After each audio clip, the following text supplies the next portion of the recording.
Buenas tardes, hermanos, que el Señor sea con ustedes. Bienvenidos a un día más en el cual estamos alabando juntos a nuestro Dios en este tiempo. Les voy a pedir, hermanos, que por favor compartamos la publicación para que más hermanos se vayan conectando con nosotros.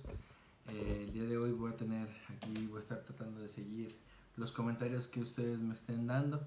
Y demos gracias a Dios por una semana en la cual Él ha sido bueno con nosotros.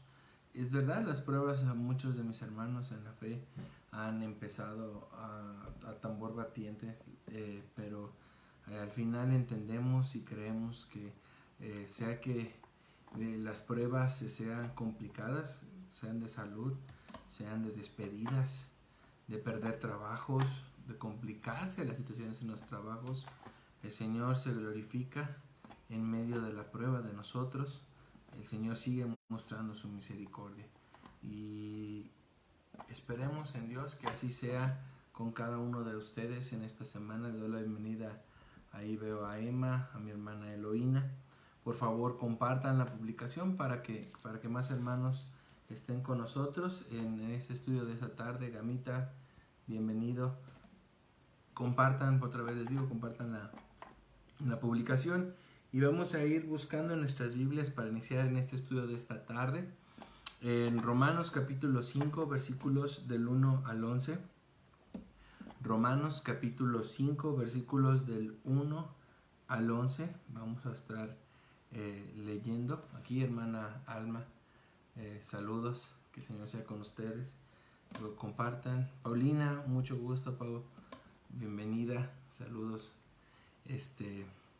Compartan para que más hermanos vayamos siguiendo el mensaje del día de hoy, del estudio del día de hoy. Les decía, vamos a empezar en Romanos capítulo 5 versículos del 1 al 11.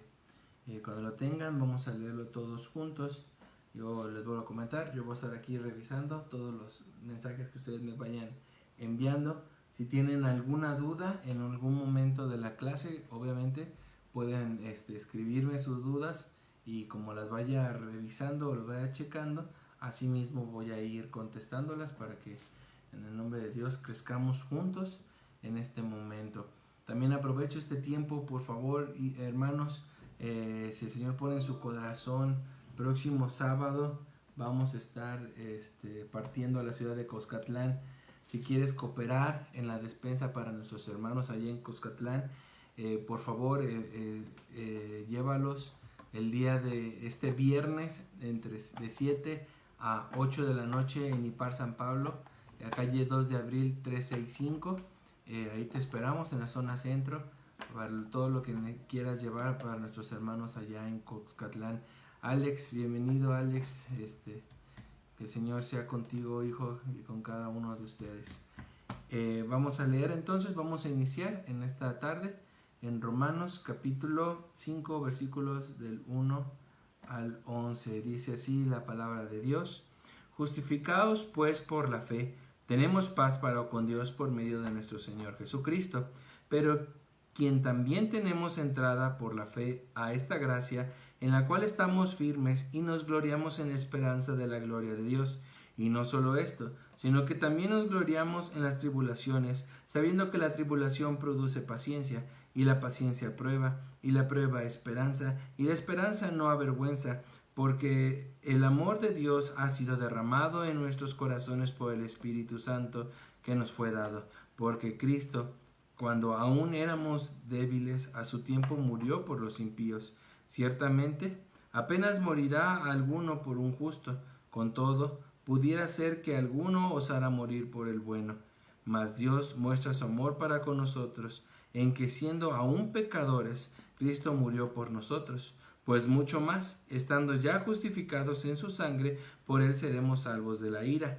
Porque si siendo enemigos fuimos reconciliados con Dios por la muerte de su Hijo, mucho más, estando reconciliados, seremos salvos por su vida.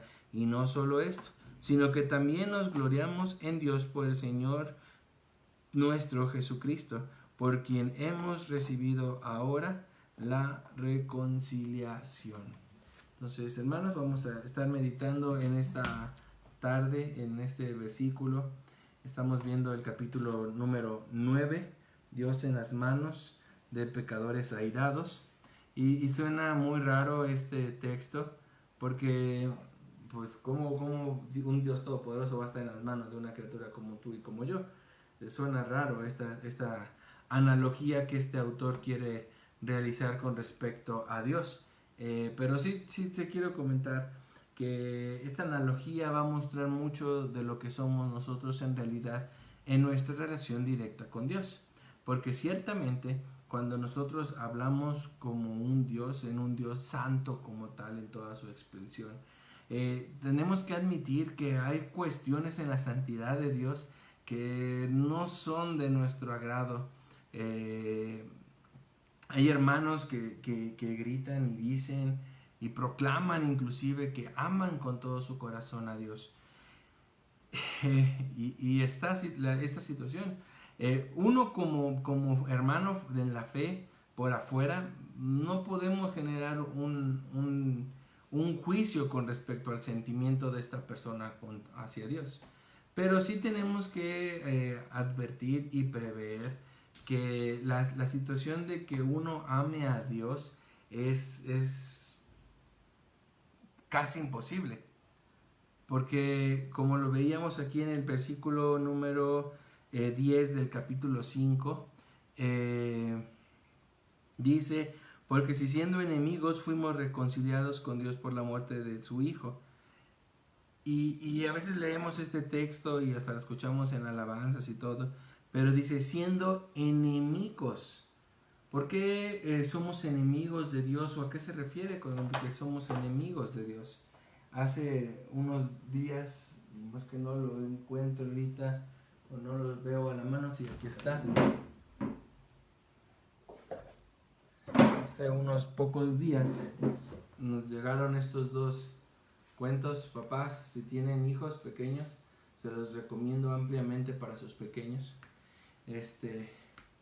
Y en especial me llegó este libro que pedí por Amazon.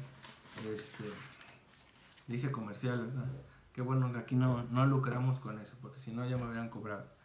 Y le compramos, si se recuerdan los jóvenes, hicimos una adaptación de este cuento. Y en este cuento relata precisamente esto que veremos el día de hoy en el tema. Porque en este aspecto,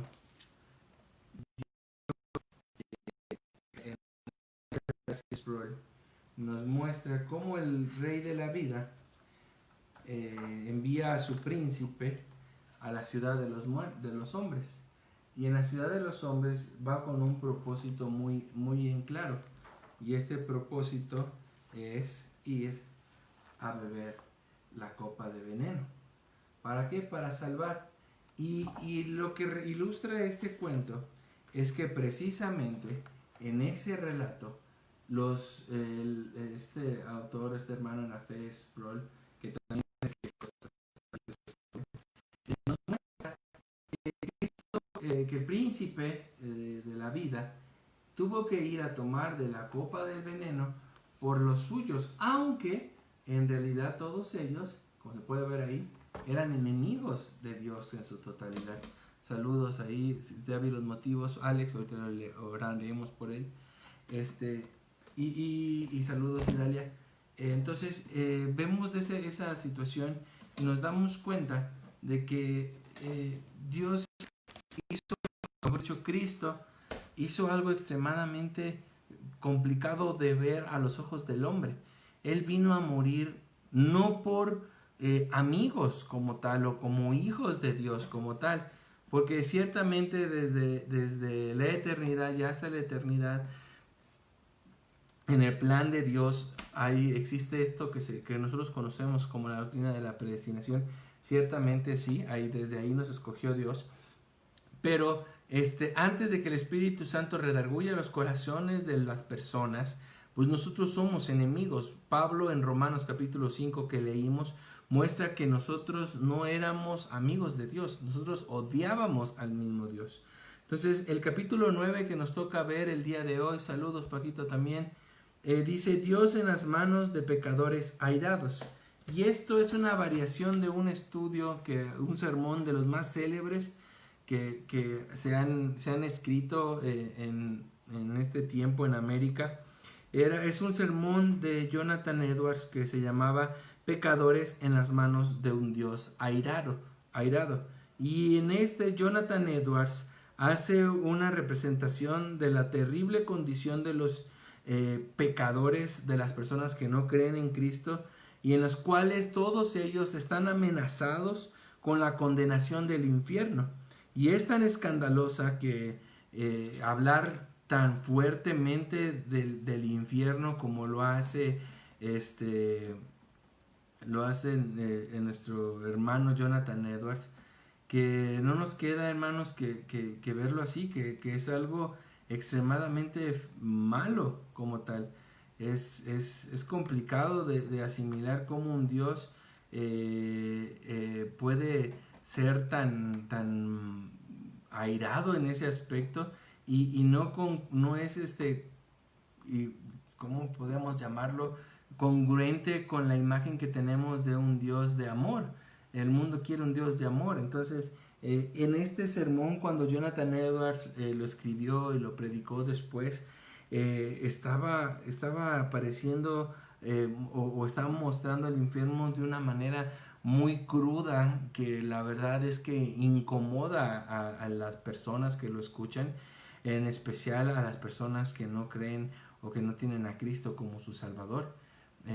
¿Por qué? Porque es una situación reiterativa de que el infierno es real. Está hablando de una situación que a veces inclusive, si son drásticos en ese aspecto, pueden inclusive tacharlo hasta de sádica la forma en que se describe todo esto y lo reiterativo que es Jonathan Edwards con respecto al infierno. Pero en el sermón de Jonathan está lleno de imágenes gráficas, pero que son reales, y son reales porque Dios existe en sus características esa santidad, esa justicia, la cual no está a favor de todas las cosas como las personas lo llevan, y esto puede generar muchos conflictos. La furia de la ira de Dios y de los horrores reales del castigo eterno en el infierno son cosas que en verdad resaltan en este estudio, pero por más que queramos minimizar, es una realidad. La realidad del infierno en este mundo, hermanos, por más que quisiéramos decir que no va a ser así o que no es así, es latente y es verídico. El infierno es algo que está latente, en la vida de las personas, y es un destino real para todas las personas que se presentan ante el juicio de Dios sin un abogado, sin un salvador que ayude a ellos a pagar la deuda que tienen con Dios. Entonces, en este punto, cuando Jonathan hace todo este sermón tan sádico, les digo, en algunas partes, pues la verdad es que se considera de muy mal gusto y no va acorde a la teología que se está viendo en la actualidad. De hecho, un pastor dentro de un grupo que existe de la Coalición por el Evangelio explicaba que se necesitaban más pastores que predicaran precisamente de esto, de los temas que tienen que ver con el infierno. Y se necesita, es verdad, porque la gente ya, a veces yo creo que, y esto es en primera persona, ya no se cree ni siquiera en el cielo como algo real, y mucho menos en el infierno. Entonces, ¿qué es lo que importa el aquí y el ahora? Recuerdo y cito una película mexicana muy fea, la verdad, pero que enmarca mucho la idiosincrasia que está viviendo el pueblo mexicano, el cual se llama Infierno, en el cual dos de las personas ahí principales de la historia están hablando con respecto a la vida y a la muerte, y uno del otro le dice, es que no, el infierno es aquí en la tierra, y la gente cree eso realmente, y bueno, de la verdad es que en mi corazón, lo más profundo de mi corazón, quisiera que esto fuera verdad, porque tú y yo tenemos seres que amamos y queremos, los cuales aún no creen en Cristo como su Salvador, y por lo tanto sabemos que lo que viene para ellos es este panorama que Jonathan expresa. Y sí, puede parecer un pensamiento retrógrada o medieval que genera miedo y remordimiento en las personas, pero a los ojos de la palabra de Dios y como la misma palabra revela a su creador el carácter que tiene este Dios, tendremos que aceptar que la ira de Dios es algo real como tal. En esta él muestra que esta generación que busca lo positivismo y el automejoramiento, el desarrollo humano, y cuyas ideas del pecado son matices más que transgresiones a la ley de Dios, va completamente en contra de esta enseñanza. Cada vez más somos comunes o somos ya inmunes a manifestaciones del pecado en las vidas de los que nos rodean y en la vida que tenemos. Y entonces nos preocupamos por otras situaciones que son normales. Es que todas las personas lo hacen, entonces pues no hay gran cosa de maldad como tal. Los cristianos son muy espantados en ese aspecto. Y a veces decimos, no, los cristianos no somos espantados. Pues la verdad es que sí, más que espantados, terrorificados, porque no tanto en la situación de la persona como tal, sino en las consecuencias que estos actos van a llevar en un tiempo futuro.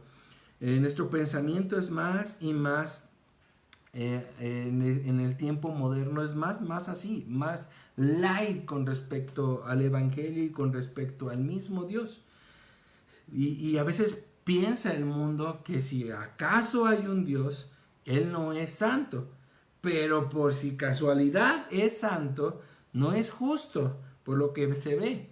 Pero bueno, más si fuese santo y justo, no tenemos de qué preocuparnos porque es su amor y su misericordia es tan grande y sobrepasa cualquier aspecto de la justicia y por lo tanto no vamos a tener que pagar ninguna consecuencia de los actos que nosotros llevemos. Y pensamos así y manejamos y pintamos este Dios para todo el mundo. Y la verdad, ¿quién no va a recibir un Dios así? Un Dios de ven, ven a tu casa y ven, estamos en un hogar y ven, y pintan a la iglesia como algo que es muy superficial. Y a Dios lo empiezan a minimizar en sus características completas como tal. Le damos una esfuerzo más grande al amor y a la misericordia en ese aspecto de las características de Dios, pero se nos olvida todo lo demás que es Él. No nos preocupa la santidad de Él, no nos preocupa la justicia de Él, y ahí tristemente, por más que queramos llamarnos hermanos, estás buscando un Dios prefabricado por ti mismo y por tu conveniencia en este mundo. No estamos hablando de un verdadero Dios. Dios es un Dios santo, Dios es un Dios de ira, por más que queramos no verlo así, Dios es un Dios de ira, Dios es un Dios santo, un Dios justo, es un Dios en el cual no le gusta como las situaciones pecaminosas en las que uno puede estar. Entonces, todas estas situaciones son reales y tenemos que tenerlas latente en nuestras vidas.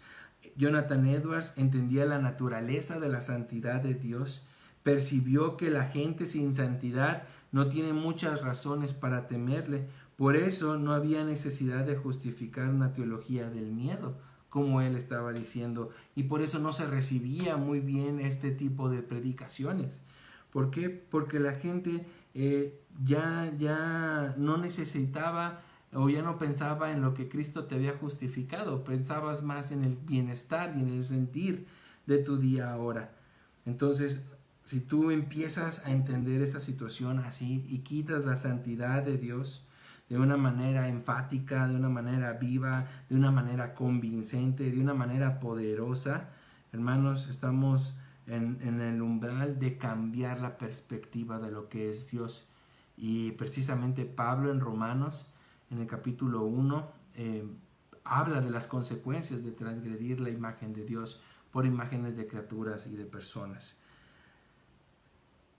Las personas aman suficientemente a su congregación como para atreverse a advertirles de cosas pavorosas y consecuencias que pudieran ofender su relación con Dios. ¿A qué nos referimos? A veces, hermanos, por más que uno no quiera hacerlo, tiene que predicar de la ira de Dios. Porque si no, hermanos, te tendría que preguntar, entonces, ¿a qué vino Cristo a morir? ¿Por tus pecados? Si te has preguntado, la muestra o la evidencia más grande por el cual las personas creen en un Dios de amor es también una de las herramientas y de las muestras más grandes de que existe un Dios de ira. Porque precisamente eso es lo que tuvo que hacer Cristo.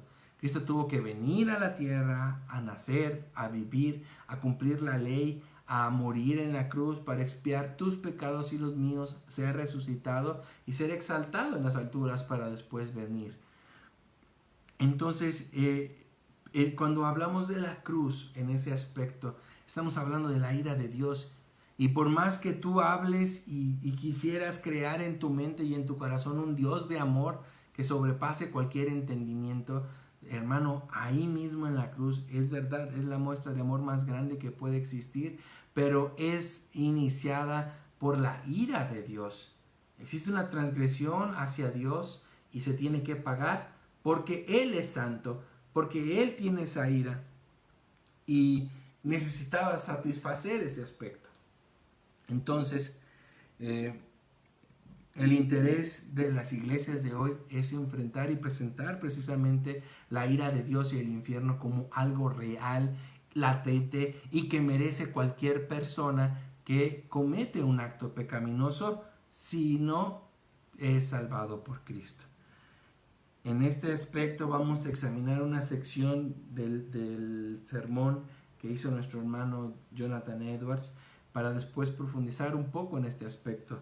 Voy a leer textualmente este extracto del sermón. Dice: el Dios que te sostiene sobre el abismo del infierno, de la manera que se sostiene una araña o algún despreciable insecto sobre el fuego, te aborrece y se encuentra terriblemente provocado.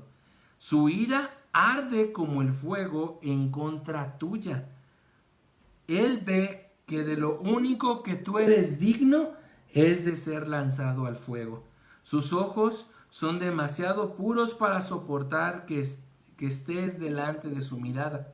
Eres 10,000 veces más abominable delante de sus ojos de lo que es la más odiosa serpiente venenosa delante de los nuestros. Lo has ofendido infinitamente más que un necio rebelde ofende a su príncipe. Sin embargo, no es otra cosa sino su mano la que impide que tú caigas al fuego en cualquier momento. No es debido a ninguna otra cosa que tú no hayas ido al infierno mientras dormías por la noche y que hayas podido despertar hoy después de haber cerrado tus ojos. Y no existe ninguna otra razón para que no hayas sido arrojado al infierno desde que te levantaste esta mañana, sino que la mano de Dios te ha sostenido. No puede haber otra razón por la que no te hayas ido al infierno, puesto que tú estás sentado allí en la casa de Dios, provocando sus ojos puros por la manera malvada y pecaminosa en que te comportas durante esta solemne adoración. Si no hay ninguna otra razón por la que tú en este mismo momento no seas lanzado al infierno, no existe otra razón. Oh pecador, considera el terrible peligro en el que te encuentras. Eres un gran horno de ira, un inmenso abismo sin fondo, lleno de fuego de la ira sobre la cual tú cuelgas, sostenido por la mano de Dios, cuya ira es provocada y encendida por ti mismo, tanto como los que ya están condenados en el infierno. Tú cuelgas de un delgado hilo con las llamas de la ira divina ardiendo alrededor y listas para arder y quemarla en cualquier momento. Y tú no tienes interés en ningún mediador. y nada que en que sostenerte para salvarte, nada que te libre de las llamas de la ira, nada de ti mismo, nada que tú hayas hecho jamás, nada puedes hacer para inducir a Dios a que te libre por un momento. El ritmo intenso de este sermón que hace nuestro hermano es una continua y secuenciada ataque hacia toda la situación de la moralidad del hombre. Edwards lanza un golpe tras golpe a la conciencia herida de los corazones de los hermanos en la fe que estaban en su iglesia. Él recoge imágenes gráficas de la Biblia, todas designadas a advertir del peligro a los pecadores que estaban ahí escuchando. Les dice que ellos están caminando sobre lugares resbalosos en el peligro de caer por su propio peso. Dice que están atravesando el abismo del infierno sobre un puente de madera apoyado por vigas podridas que se pueden quemar en cualquier segundo. Habla de flechas invisibles que como una pestilencia vuelan a la medianoche.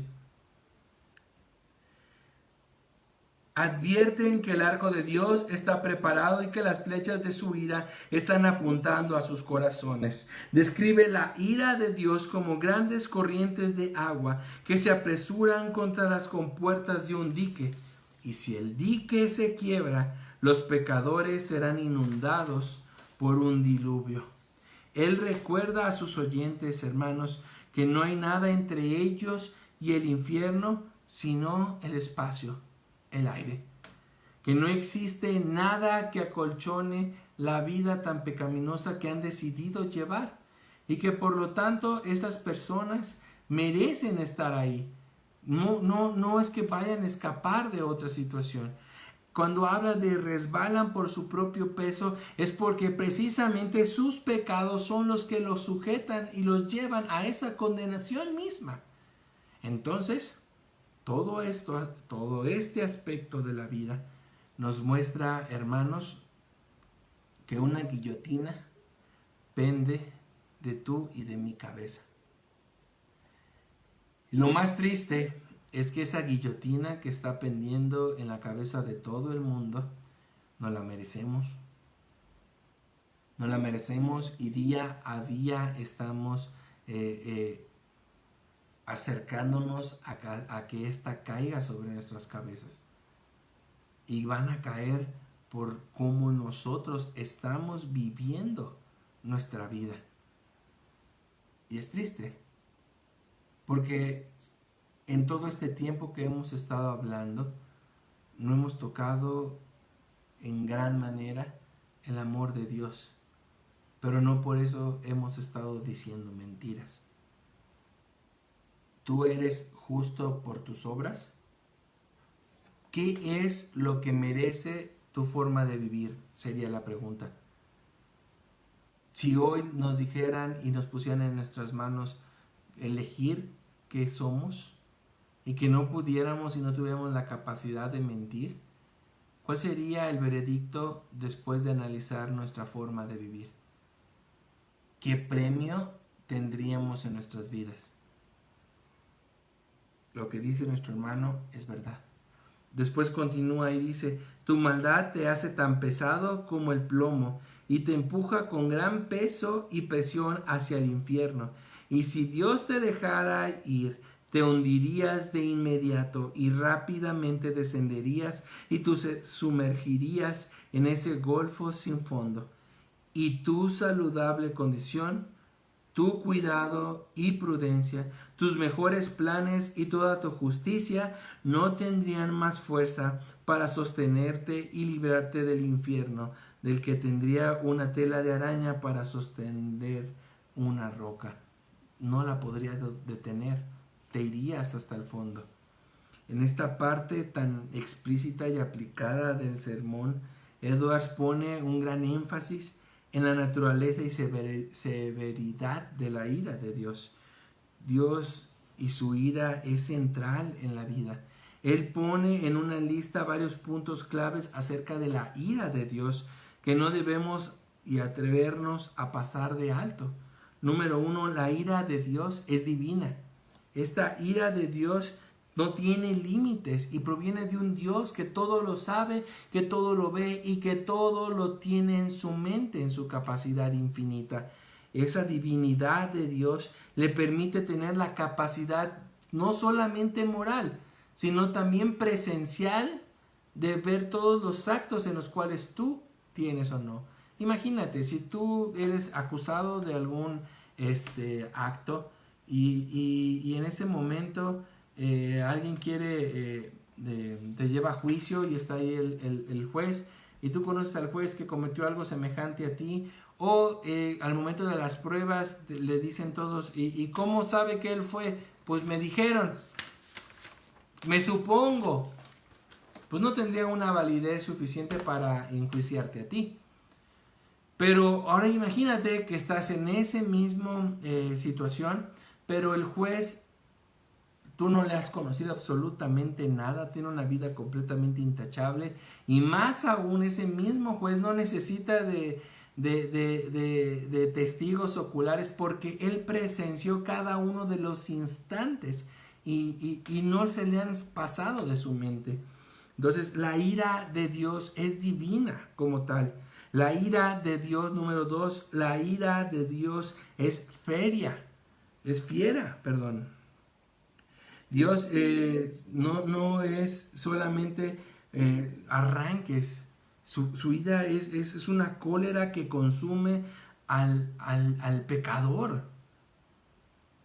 Satanás mismo será el que más sufrirá en ese lugar, y no será otro el que ejecute el castigo que el mismo Dios. Por eso la Biblia dice, terrible es caer en las manos de un Dios que no solamente puede destruir tu cuerpo o tu vida, acabar con tu vida, sino que tiene el poder para destruir tu alma. Terrible, así se expresa la palabra de Dios. Y 3, la ira de Dios es eterna. Y esto creo yo que es una de las características más dolorosas de ese aspecto del infierno, porque no hay fin para la ira de Dios dirigida contra los que están en el infierno. Si nosotros tuviésemos una comparación para esta gente,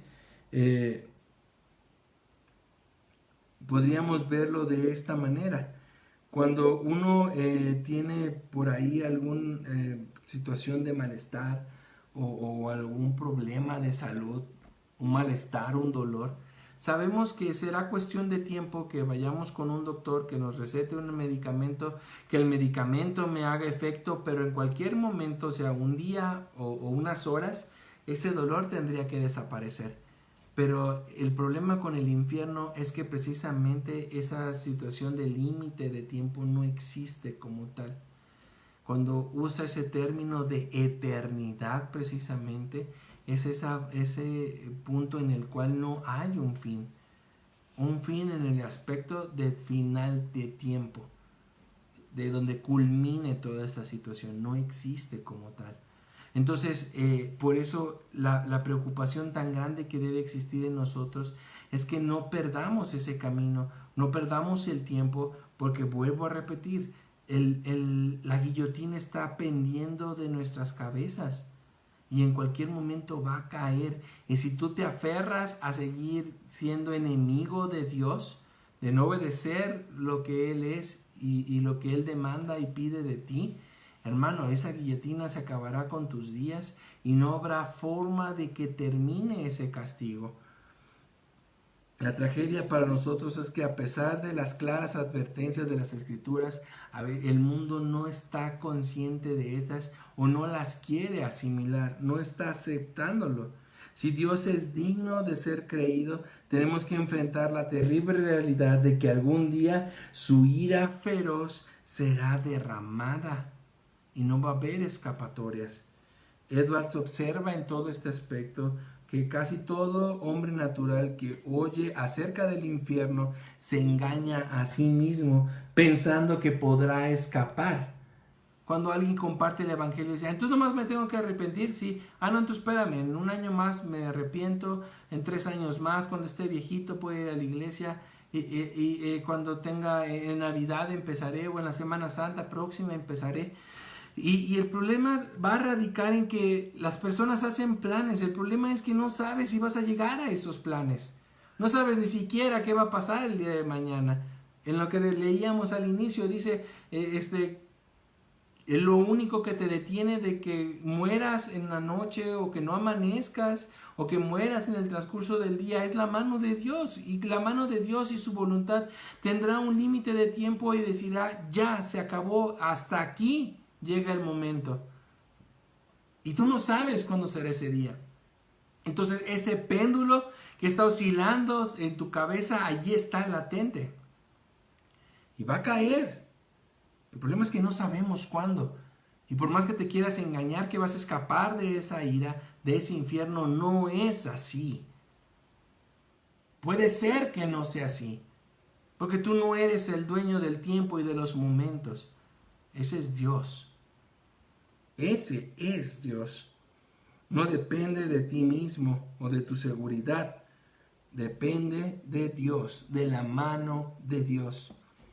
Ahora, preguntas, hermanos. ¿Cómo reaccionamos nosotros ante estas ejemplificaciones que hace Edwards? ¿No nos provoca una sensación de miedo?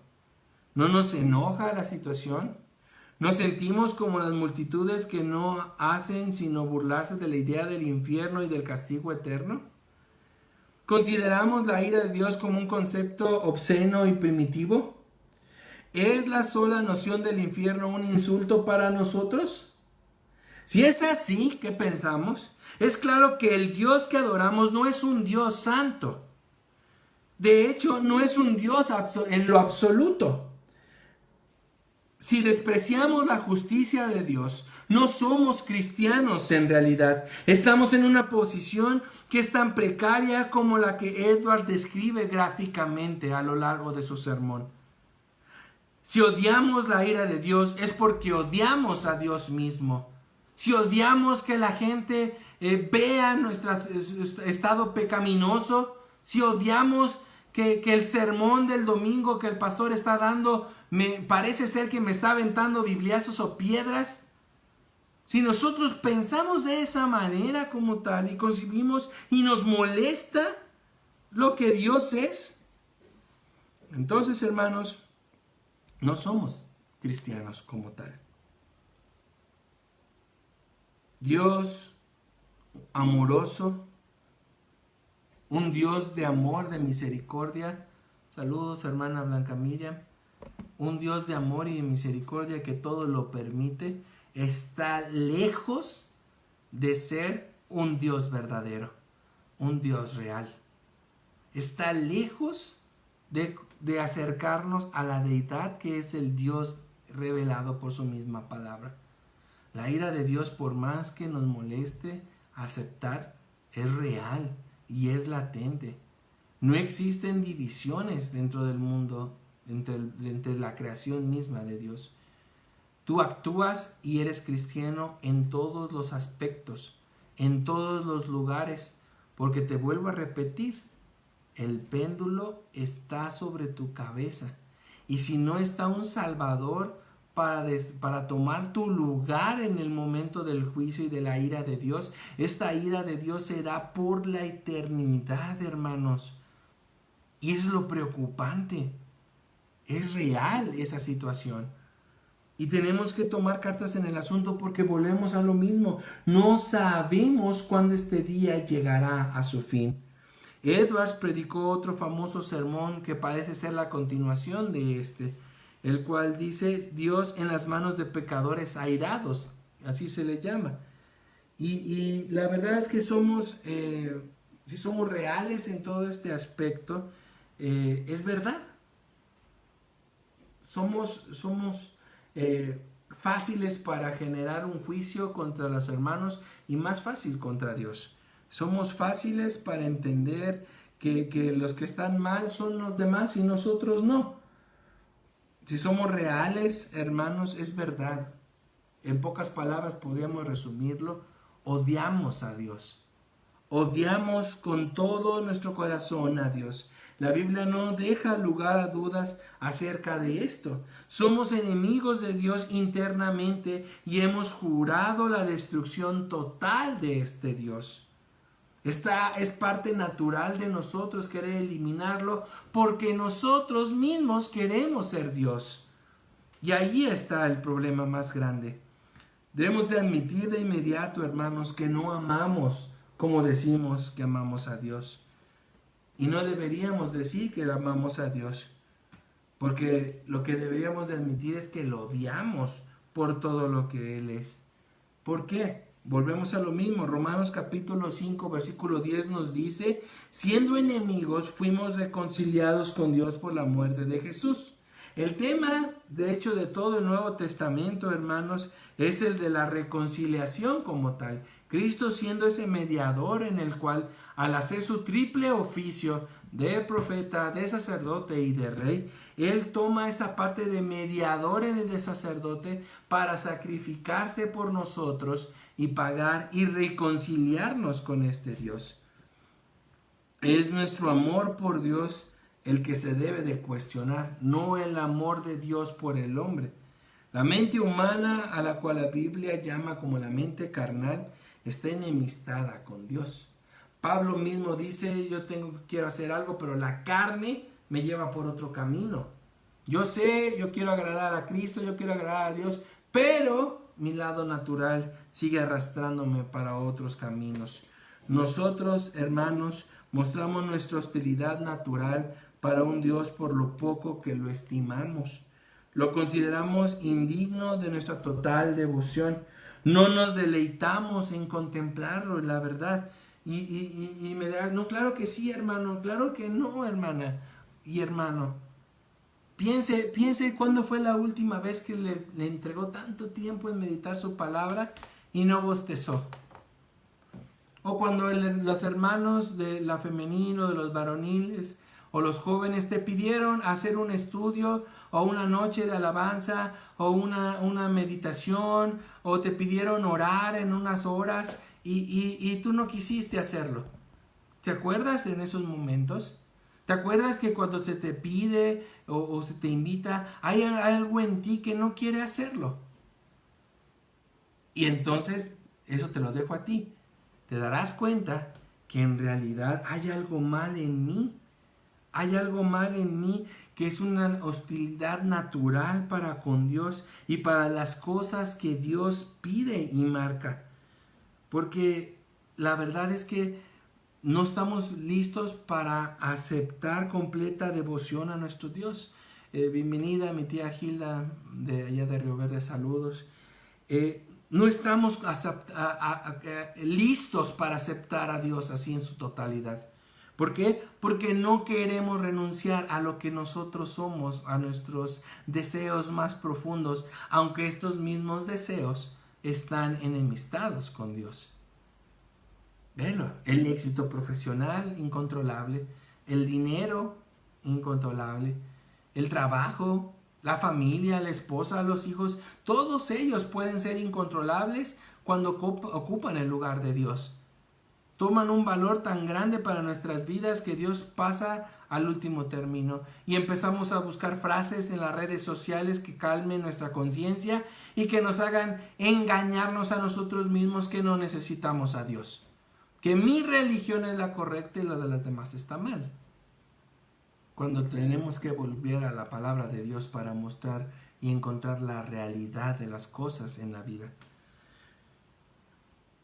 Nosotros, hermanos, nuestra tendencia natural es estar tan lejos como sea posible de su presencia.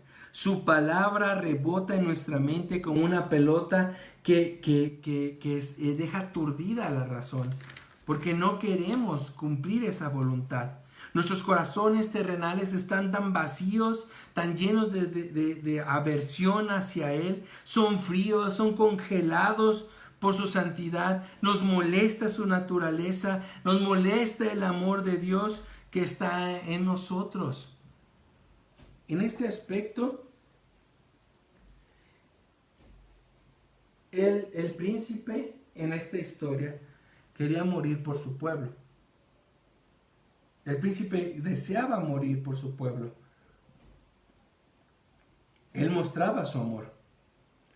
Y la consecuencia de sus actos es que al entrar a la ciudad del hombre, ojalá que tengan la oportunidad de leérselos a sus hijos, y ustedes mismos van a disfrutar mucho esta lectura. Al entrar a la ciudad del hombre, lo único que recibe es odio, maldiciones, pedradas, agresiones, escupitajos, burlas, y él mostraba su amor por el mundo. Si Dios tuviera que poner su vida en nuestras manos, la verdad es que no estaría ni por un instante seguro. Nosotros no solo lo ignoraríamos, sino que buscaríamos destruirlo totalmente. Esta acusación puede parecer extravagante o irresponsable que la veamos de esa manera. Pero una vez Dios apareció en la persona de Cristo. Y Cristo, cuando vino, no solamente lo mataron de una manera simple, lo mataron en una forma sádica y maliciosa. Las multitudes le gritaban y clamaban por su sangre, y no de una manera simple, sino que fue con el punto de llevarlo a una burla máxima de humillación también y de sufrimiento en extremo, porque era el objeto de todo el odio de las personas que mostraban que Dios no era parte de sus vidas. Pero me dirán ahorita, no hermano, es que eso estaba antes del Espíritu Santo, antes de que yo era cristiano. Pero te puedo decir que aunque tú lo dices así, tenemos que tener cuidado, hermanos. Porque aunque seamos convertidos y el Espíritu Santo empieza a darle vida a un nuevo corazón de carne y desarraiga el corazón de piedra en tu vida, la naturaleza humana está todavía ahí. Y decía, debemos de cuestionarnos cuando exclamamos si amamos a Dios. Y debemos de cuestionarnos porque en este aspecto, bienvenido hermano Rubén Alvarado, debemos de cuestionarnos si amamos a Dios porque nuestros actos pueden estar diciendo lo contrario a esa exclamación de amor. Tal vez estoy amando la adoración que estoy dando. Tal vez estoy amando el edificio en el cual me estoy congregando. Tal vez estoy amando a las personas que están a mi alrededor, mas no estoy amando a Dios. Por eso les decía, cuando las personas decían, es que yo amo con todo mi ser al Señor, y yo lo alabo, yo glorifico al Señor, yo oro a Él, tenemos que tomarlo no tan a la ligera ese aspecto. Porque tendríamos que ver a los ojos de la santidad de Dios, con respecto a la luz de la santidad de Dios, qué tanto amamos a Dios. O qué tanto nuestra vida manifiesta que amamos a Dios. Hace tiempo usábamos el ejemplo del árbol de naranja. Una fruta, una naranja, no es la vida del árbol. No es a través de la naranja que se nutre el árbol. Para nutrirse el árbol está en la raíz, en la fe. Pero la naranja demuestra que está vivo, demuestra que es un naranjo. El cristiano es lo mismo. El accionar, el mostrar esos dones del Espíritu, esas obras de amor hacia las cosas de Dios, demuestran lo que realmente podrías decir, exclamar con ese amor que le dices tener a Dios. Pues tenemos que tomarlo con tiempo. Históricamente, hermanos, en estos aspectos que tienen que ver con el nuevo nacimiento, con la salvación, con el plan de redención del pueblo, ha existido históricamente 3 corrientes principales dentro de las iglesias. La primera es el pelagianismo, la segunda, el pelagianismo y tercero, el agustinianismo. En estos 3 aspectos, El principal o el primero, el pelagianismo, la verdad es que no es una percepción real cristiana. Para el pelagiano no existe lo sobrenatural. Ellos no creen en los milagros, no creen en la expiación, no creen en la divinidad de Cristo, en su resurrección, en su ascensión, en su segunda venida. En una palabra, no hay cristianismo bíblico para ellos. El pelagianismo es puro paganismo con máscara de piedad. Lo único que importa en la palabra de Dios son los aspectos morales y normas de conductas que pueden regir a una sociedad y punto. Todo lo demás son fábulas y son cosas de invento, alegorías no reales ni dignas de considerar como verdades. La segunda, que es un poco más complicada de ver, hermanos, y por favor pongan mucho énfasis, el semipelagianismo, ellos ven que al parecer exteriormente o superficialmente parece ser un claro cristiano o un claro cristianismo, pues confiesan apasionadamente la divinidad de Cristo, creen en la expiación, creen en la resurrección y en estas otras doctrinas de cosas sobrenaturales. Entre los cristianos evangélicos, hermanos, el semipelagianismo es lo que la mayoría cree y que probablemente representa la teología vasta y basada en la mayoría de la gente que va a estar escuchándonos en estos estudios. Pero estoy convencido, hermanos, que esto no representa un compromiso real a Dios, sino más bien un compromiso a nuestra naturaleza caída que estábamos haciendo mención. Tiene una clara deficiencia en su entendimiento de Dios. Si bien saluda y cree en la santidad de Dios y reclama fuertemente que cree en la soberanía de Dios, aún entre todas estas ilusiones, cree que nuestra habilidad para buscar a Dios y hacer la decisión de nacer de nuevo es real. Hermano, pero dice la palabra de Dios que hay que profesar con la boca lo que creemos. Pues sí, está bien, o sea, sí, hay que hacerlo. Pero una persona lo hace realmente cuando interiormente está pasando. Muchas veces decimos, es que hermano, busca a Dios. Entrégate, toma la decisión de seguir a Dios. ¿Le suena familiar esas frases? Tú puedes encontrar a Dios. Y la Biblia nos muestra que es totalmente opuesto. El hombre no busca a Dios.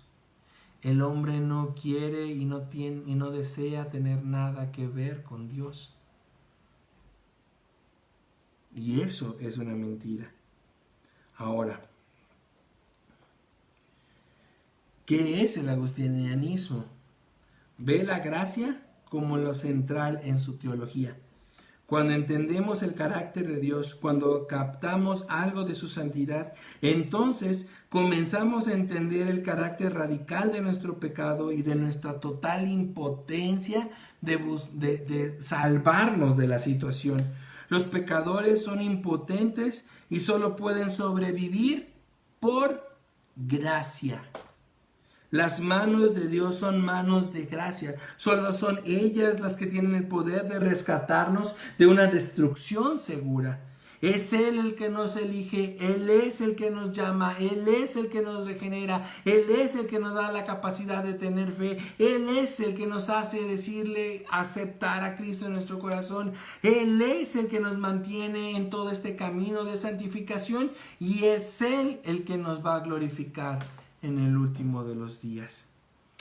¿Cómo podemos nosotros amar a Cristo, amar a Dios, amar la santidad de Dios, amar a un Dios santo? ¿Cómo podemos? La respuesta más simple que puedo dar a esta situación es amar a un Dios santo es casi imposible, o mejor dicho, es imposible por nosotros, pero es casi imposible para el hombre, porque para que sea posible, el Espíritu en nuestro cuerpo, el Espíritu Santo, debe de hacer toda la obra. Más allá de nuestras capacidades morales, es Dios mismo el que nos da en nosotros el amar. La única clase de Dios que nosotros podemos amar es por nuestra misma naturaleza pecaminosa. Nos busca amar a un Dios pecaminoso como tal. La única forma de amar a ese Dios es que ese Dios sea un Diosito como tal. Pero para amar a un Dios grande, para un Dios real, tenemos que nacer de nuevo en espíritu. En espíritu, que el Espíritu de Dios esté dentro de nosotros y que derrame su amor, su santo amor en nuestros corazones, y todo esto, hermano, va a ser detonado por esa gracia para cambiar nuestros corazones. Nosotros, sin esta gracia, hermanos, nosotros no le vamos a amar. Jamás le vamos a amar. Y jamás podríamos cumplir los estándares que Él está haciendo. Amar a Dios requiere una gracia suficientemente fuerte para quebrantar nuestros corazones endurecidos y despertar nuestras almas moribundas. Si estamos en Cristo, ya hemos sido despertados. Hemos sido resucitados de nuestra muerte espiritual a la vida espiritual. Pero aún tenemos esos lapsos en los cuales nuestra naturaleza humana nos hace todavía tropezar. Aún tenemos temor aún de acercarnos a Dios, porque a veces todavía no estamos preparados a recibir y presenciar ese tamaño de santidad. Cristo todavía sigue siendo nuestro resbaladero. La palabra de Dios sigue lastimando lo más profundo de nuestro orgullo, que ese orgullo se niega a morir. El cristiano obedece porque su Santo Espíritu, el Espíritu Santo, es el que habita en nosotros. La pregunta es que siempre hacemos al final de las clases: ¿cómo responde usted a este sermón de Jonathan Edwards? ¿Es misericordioso y compasivo? ¿Le parece? ¿Cómo el entendimiento de la ira de Dios le ayudará a honrarlo como un Dios santo? Y por último, ¿en qué forma necesita usted que Dios le ayude para poder amarlo realmente? ¿Qué es lo que necesita? Si ponemos atención, entenderemos en esta última pregunta: necesitamos nacer de nuevo. Que el Espíritu nos dé esa nueva vida en el Señor. Que el Señor sea con ustedes, hermanos, en esta tarde. Espero que me hayan puesto atención. Y hermanos, si tienen dudas de este o algún otro tema, envíenmelas por favor al 44 41 13 96 20. Aquí les pongo el número: 44 41 13 96 20, o aquí por la página. Síganos por los demás estudios, predicaciones en Twitter, @IparSanPabloSLP, YouTube IparSanPabloSLP, o en Facebook IparSanPablo. Estamos para servirles y para crecer. Al final lo importante es que crezcamos juntos en el Señor. Entonces vamos a orar para terminar en esta noche con los motivos de oración que me hicieron llegar. Voy a orar por los motivos que puso ahí mi hermano Alex, y también les pido que estemos orando por nuestra hermana Rebeca, ahora en especial por nuestra hermana Ana Laura. Por favor, estamos orando porque la salud vuelva en ellos. Oremos también por la mamá de nuestra hermana Eloína, ahí Alex también ya lo puso, para que el Señor sea con ella ahí en el hospital en la que ella está. Estemos orando mucho por ellos. También por ahí tenemos unas situaciones más complicadas también por Florérica Mendoza, que sufrió una agresión muy fea, hermanos. Oren por esta joven de Agualulco. Oren por nuestro hermano Ángel de Ponciano Arriaga. Él el día de hoy fue a hacerse unos análisis, y si todo sale bien, el próximo viernes lo estarán operando de sus ojos y esperemos que pueda recuperar su vista. También oremos por Araceli y Sara, hermanas de nuestra hermana Tabita también de allá por Bota Blanca. Que el Señor sea con ellos y sus vidas. José Ángel pide, el esposo de Tabita pide por sus papás, por su familia, por su esposa, por su matrimonio. Y Jesús, Él nos pide por Araceli, hermana de Tabita y de él, que también estará viajando para aquí a la ciudad. También estemos orando por nuestro hermano Marco Bocelli, que en estos días estará viajando al DF, que el Señor lo guarde en este viaje y que pueda cuidarse en este vivir allá. Bueno, en este ir y venir allá. Entonces vamos a cerrar nuestros ojos para orar al Señor. Señor Padre Celestial, gracias te doy en esta tarde, Señor, por tu infinito amor y protección, Señor. Gracias, Padre, que es a través de ti y por ti que todas las cosas han sido hechas, Señor. Y es que en ti, Señor, tenemos no solamente, Padre, paz, Señor, sino paz en el mundo, Padre, sino que tenemos paz contigo, Señor. Podemos estar en medio de pruebas, Padre. Podemos estar en una situación que claramente no parece estar en paz. Pero, Señor, nuestra convicción, nuestra mirada puesta en el reino y en las cosas celestiales nos hacen vivir confiados de que tú tienes el control de todo lo que vivimos. Sé con mi hermano Ángel, Señor, en este trámite que hará para que se le pueda realizar esta operación y pueda recuperar su vista. Te pido, Señor, que también seas con la jovencita Flor Erika, Señor Mendoza, allá en Agualulco, Padre. Ayúdala, Señor, en estos momentos tan complicados que está atravesando, Señor. Que tu gracia, que tu amor llegue a ella, Señor, y que podamos, Padre, ser una luz en medio de las tinieblas, Padre. Sé con nuestro hermano Bocelli en su viaje al DF, Padre. Tráelo con bien y protégelo de todos los males que están pasando, Señor. Te pido también por Tabita, por Araceli, por Sara, por José Ángel, Señor. Por sus hijas, Padre, por Liz, por Maida, Señor, por Jessica, por su esposo.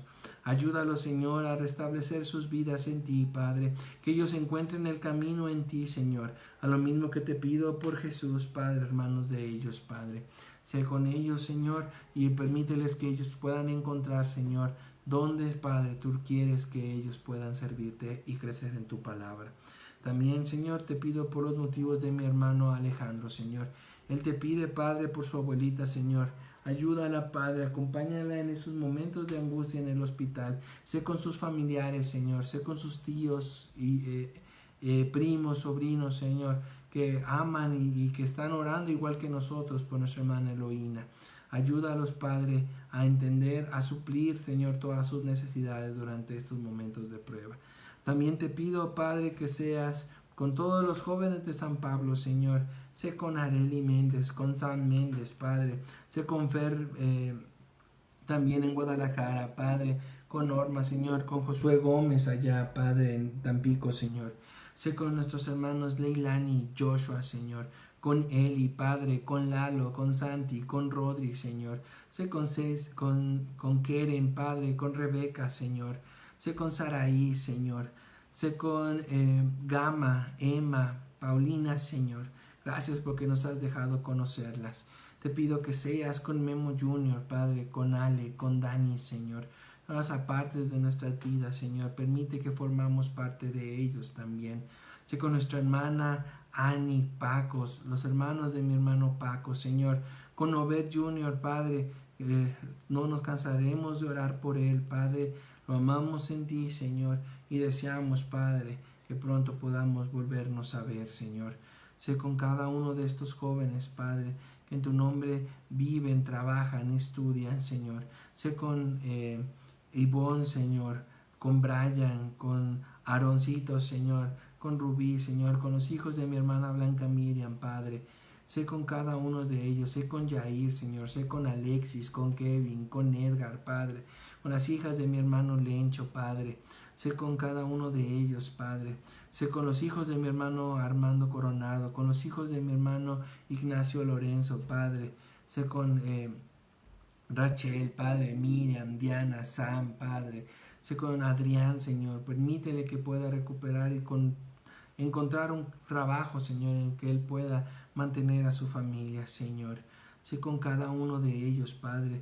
Te pido que no los apartes de tu camino, Señor, porque fuera de ti, Padre, no somos nada. Sé con Alex, Padre, con toda su familia, Señor. Ahora en especial también, Padre, te pido que seas con mi hermana Rebeca, con mi hermana Ana Laura en especial, Señor, que están atravesando estos problemas de salud. No permitas, Padre, que nada malo les pase, Señor, sino al contrario, Padre, provee todo lo necesario. Sé con la amiga de mi hermana Diana, Padre, que enfrenta estos problemas de salud. La amiga de nuestra hermana Sarita y Sarita misma allá en Canadá, que, Padre, tú protejas y cuides de su salud. Sé con Caleb Jr. allá en Guanajuato, con su prometida, Señor. Permite, Padre, que ellos estén a salvo, Señor, que estén creciendo, no solamente en conocimientos, Padre, sino en estatura y conocimientos de tu palabra también, Señor. Porque todo esto, Padre, te lo pido y te lo ofrezco a ti. En el bendito nombre de nuestro Señor y Salvador Jesucristo, oramos. Amén. Nos vemos el día de mañana, hermanos, 7 de la noche. Por favor, les recuerdo, este viernes de 7 a 8 de la noche estaremos recibiendo las despensas en IPAR San Pablo, calle 2 de abril 360, en la zona centro. Ahí estaremos recibiendo todos los víveres para nuestros hermanos en Coccatlán. Ellos nos están esperando y cuentan con nosotros, hermanos. Por favor, mostremos ese amor y esa misericordia que Dios ha hecho por sus vidas y por las nuestras. Que el Señor sea con ustedes, hermanos, y nos vemos el día de mañana, 7 de la noche. Muchas gracias.